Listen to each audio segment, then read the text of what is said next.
Hello guys, now we are going to see about the antileprotic drugs.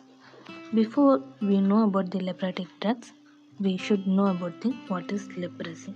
Leprosy is a skin disease and it also affects the multiple organs.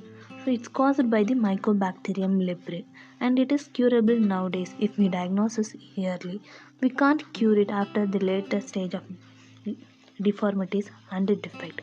Mycobacterium leprae is a acid fast bacilli and the leprosy is hypopigmented patches and numbness. Okay, and now we are going to see about the classification of the antileprotic drugs. We can classify it as a four groups. First, sulfone that contains dapsone, and second is quinacin derivative clofazimine, and third is antitubercular drugs rifampicin, ethionamide, and other antibiotics also used ofloxacin, moxifloxacin, minocycline, and clarithromycin. We generally remembered as a CD-ROM. It's a mnemonics. C for clofazimine, D for dapsone, R for rifampicin, O for ofloxacin, and M for minocycline, and E for ethionamide. We are only see about the three drugs: clofazimine, dapsone, rifampicin. The main drug is dapsone. The first we are going to see about the dapsone. DDS. The short form is DDS, diamino diphenyl sulfone. It is the first drug used against the leprosy. So it is oldest and it is very cheap and most simple drug and most effective drug also. It is chemically related to sulfonamide group. So the mechanism of action is also related to sulfonamide group drugs. That is, it inhibits the folate synthesis.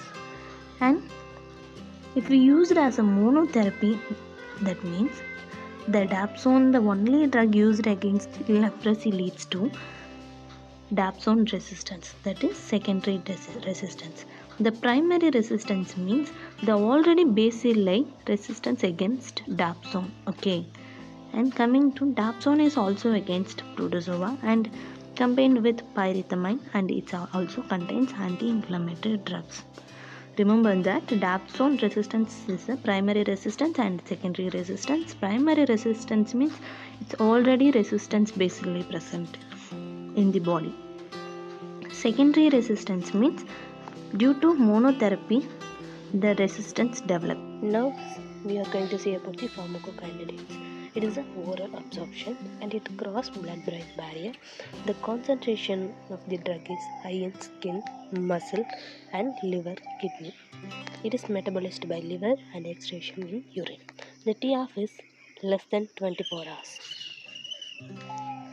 The adverse effects of the drug is hemolytic anemia, gastric intolerance, cause nausea and vomiting, methemoglobinemia, headache, and paresthesia. Paresthesia means pricking or tingling sensation, itching, allergic rashes, hypermelanosis, and exfoliate dermatitis, hepatitis, and agranulocytosis. Now we are going to see about the sulfone syndrome. Sulfone syndrome is nothing but it develops after the treatment of 4 to 6 weeks. It consists of fever, malacia, and lymph node enlargement, jaundice, anemia. Generally, it is seen in malnourished patients. The treatment of the sulfone syndrome is first we should stop the dapsone and start the corticosteroid therapy. Okay. The contraindication of the dapsone is it should not be used in severe anemia and G6PD deficiency, glucose 6 phosphate deficiency, and during therapy check the hemoglobin level. Okay. And the next drug is rifampicin.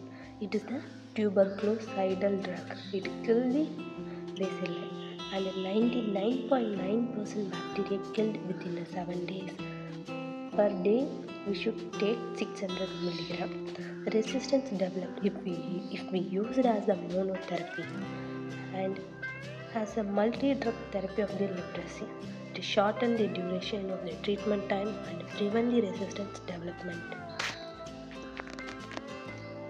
Adverse effects of rifamycin. It is a hepatotoxicity, renal toxicity. So we should avoid in such patients, renal failure patients and hepatic failure patients. We should avoid in erythema nodosum leprosum and irreversible reaction, because rapid cleaning of the bacilli leads to rapid release of large quantities of antigen. It causes erythema nodosum leprosum and reversal reaction. And coming to the next drug is clofazimine. The mechanism of action of clofazimine is it interferes with the DNA synthesis, alteration of membrane structure and the transport function, and it disturbs the electron transport chain of the bacteria. It contains anti-inflammatory property also. Adverse effect of the clofazimine is reddish black discoloration of the skin, discoloration of the hair, body secretion, but it's not harmless. Dryness of the skin, itching and scaling, nausea, vomiting, abdominal pain and weight loss, anorexia, and deposition of clofazimine crystal in mucosa, submucosa of the intestine leads to late GIT symptoms. Okay, it deposit in the mucosa, submucosa regions. Okay, thank you. Subscribe for more information.